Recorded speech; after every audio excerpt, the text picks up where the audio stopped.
বাংলাতে কাজ করতেই আমার ভালো লাগে। আমার নিজের ভাষা, ওখানেও আমার একই রকম ভাবে আমি সম্মান পাই, ভালো কাজ করি আমি, কিন্তু এখানে তো অবশ্যই এটা তো আমার জন্মভূমি, এটা তো আমাকে তৈরি করেছে এখানের মানুষ, আমাকে এখানকার মাটি, আবহাওয়া, জলবায়ু সবকিছুই তো আমাকে, এই আর্টিস্ট জয়াকে তো তৈরি করেছে। তো আমি তো এখানকার সন্তান, নিজের জায়গায়, নিজের দেশে সন্তান তো ভালো থাকবেই। অবশ্যই ভালো লাগে আমার এখানে কাজ করতে। আর পশ্চিমবঙ্গে আমি অসম্ভব ভালোবাসা পেয়েছি।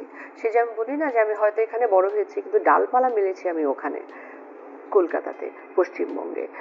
তো ওখানে যখন আমি কাজ করি, ওখানেও আমি ইকুয়ালি আমি খুব কমফোর্টেবল, এবং আমি সেই সম্মান পাই, ভালোবাসা পাই।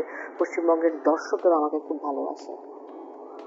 তো বাংলার জন্য কাজ করি যেতে চাই, সেটা পশ্চিমবঙ্গে হোক, সেটা বাংলাদেশে হোক, সেটা পৃথিবীর যে কোনো আনাচে কানাচে যেখানেই যত বাঙালি থাকুক, তাদের জন্য আমি কাজ